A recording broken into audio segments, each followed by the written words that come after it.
Does Yeah. situation actually change due to the events of play?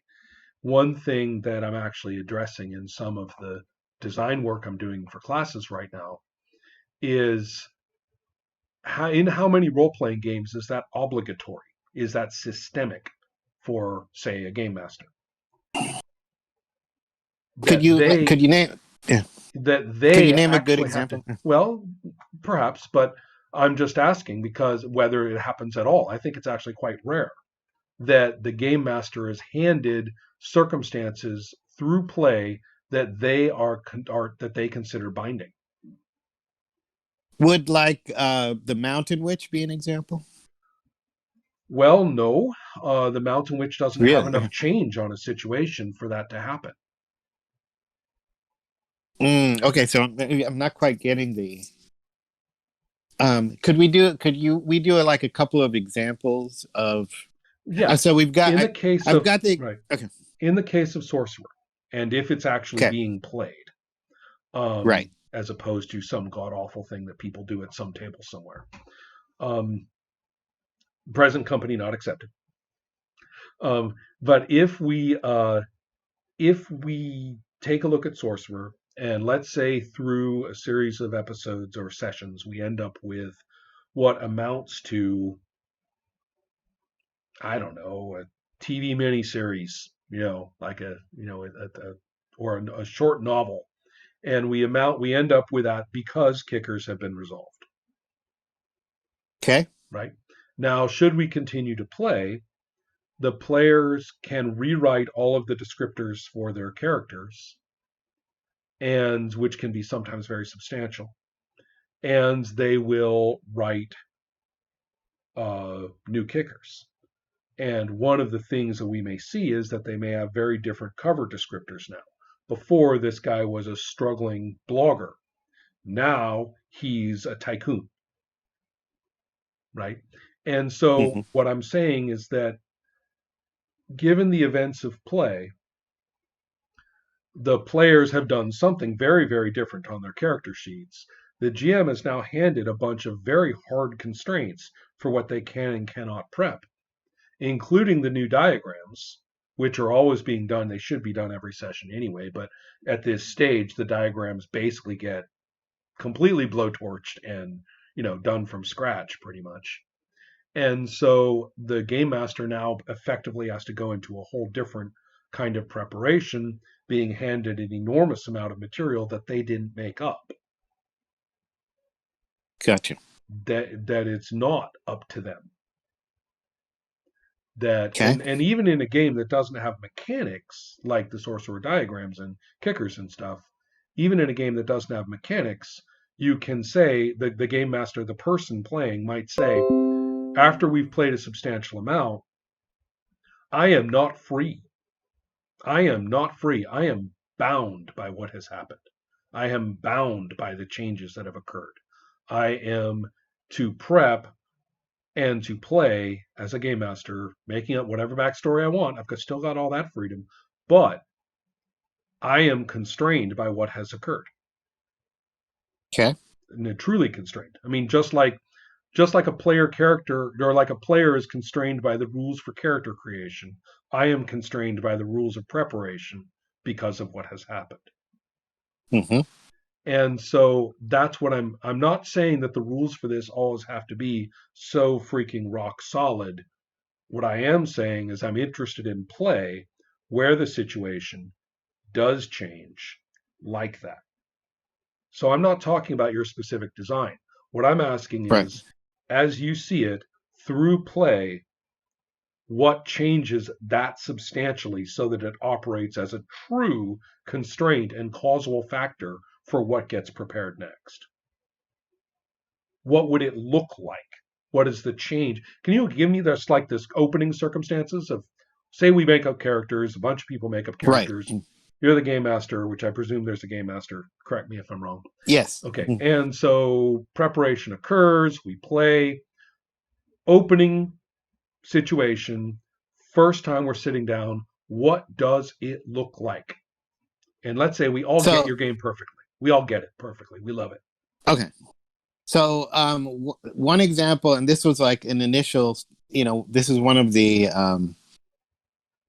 suggested initial situations that I had in the game was you're all on a spaceship. You're en route to Jupiter, and you have winners of the culling aboard. So the culling is this sort of like I get it's the like idea. Yeah. it, yeah. You're doing a libertarian dystopia and you've got something called the culling. Gee, I wonder what that's about. Go on. Yeah. Uh-huh. So the winners, there's a winner's suite on board that nobody's supposed to go into or anything, but you guys have snuck in because you wanted to, like, against the rules, but you wanted to, like, party it up or something. But the winners are like all in chambers, and there's like they've been implanted with alien eggs, and that are coming Oh, out. there you So go. Now you've won. yeah. Right.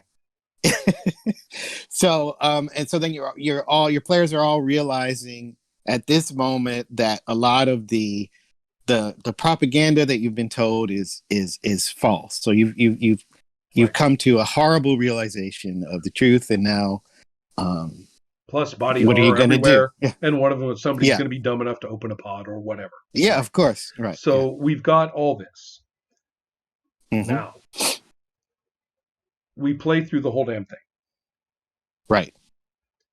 So the next question I have is we look at the player characters now, and we see that they have, in some games, we would see absolutely unmistakable improvements. Our apprentice looking magic user is now a lordly looking mage. He grew a beard, for example. And the who knows what, or the puzzled looking, gee, I have fangs, what does that even mean, oh no, am I human or not, character, stumbling around, blinking in the daylight, ooh, ouchie, ouchie. Well, no, now we see him and he is, a brooding figure of the night who calls, who's master of this region of the city. So those are things we might expect to see in some other role-playing games of how the Right. characters literally look different, and we know that it goes with being more effective in terms of dice and stuff like that. So whatever happens with your player characters, never mind the mechanics, what do they look like when we play again? I don't mean one more session of the same thing, but I mean truly again. We're going to play these people Right. again. He played them however many sessions it took. Now we're going to play them again. Now what do they look like? So a lot of the changes will be internal. Like they're I had like a kind of, this might be going too much into mechanics, but there'd be like changes in the relationship scores with other people, right? So, Or but relationship conditions. So so that would be one. we would actually see them in different postures and expressions relative to one another. Yes. Okay, that's important. And Go on. okay, and their internal their goals may or may not have changed. So um and by goal I mean like they each have like a certain driving motivation, like I want to be the I want to be free, kind of Right. or Let's. I want to, yeah, okay, those kind of things. So what I'm And saying is there mhm, situation? I mean, is there circumstances? Could they be different? Like the first time we see them, they're like I say, they're basically these ne'er do wells running around this ship to Jupiter. Now, the next time we see them, could one of them be, say, the captain of their own private, you know, space liner or space or freight?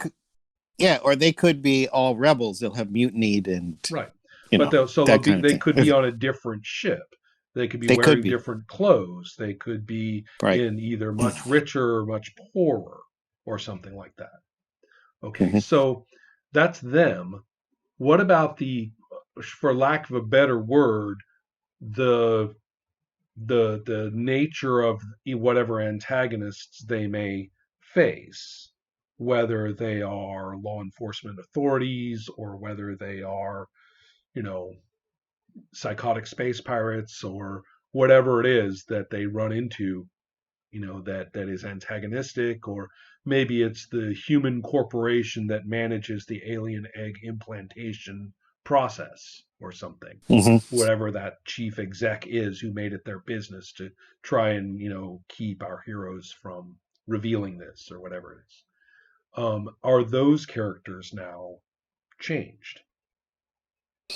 Um, if you were talking about specific characters, yeah. So like they might have taken over the ship and killed the Right. current captain or something. So um, and the I mean, I think change could happen in any.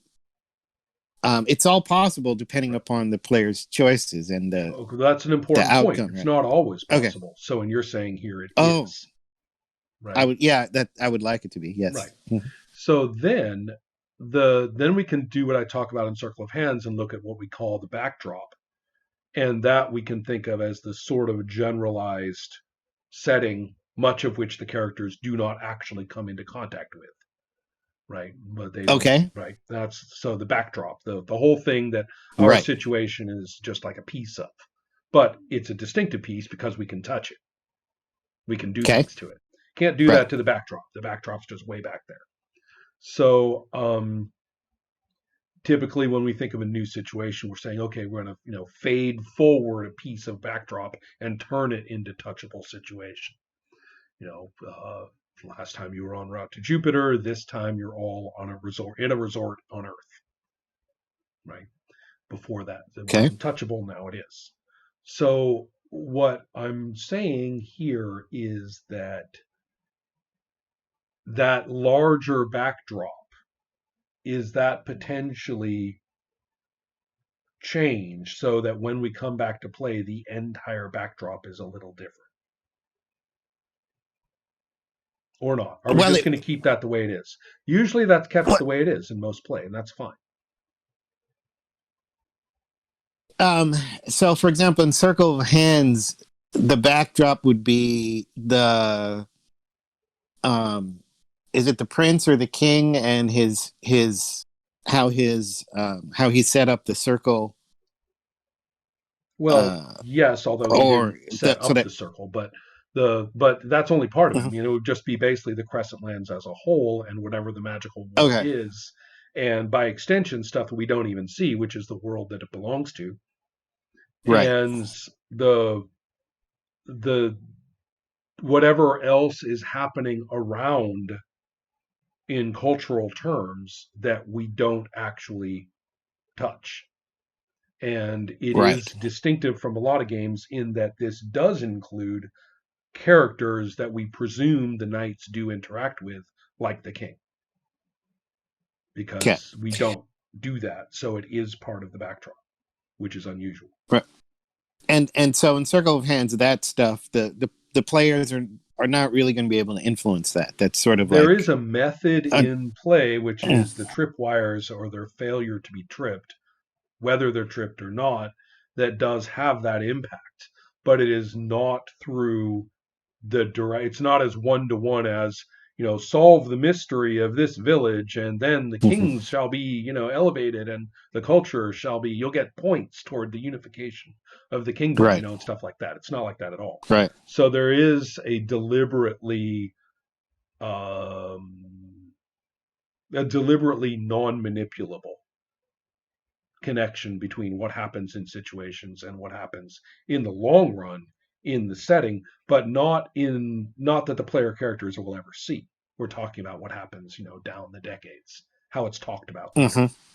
So that does Right. remain more backdroppy, but there is a slight causal factor there that does interest people.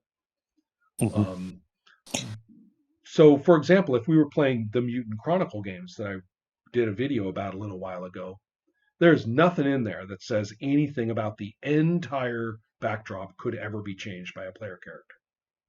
To do that, you would Right. have to play one of their extended multi-volume, campaign scenarios that take you Sure. through 10,000 supplements, and then you'll walk Right. through the epic changes to the epic setting. But that's the only way. Other than that, screw you. Have adventures. Be happy.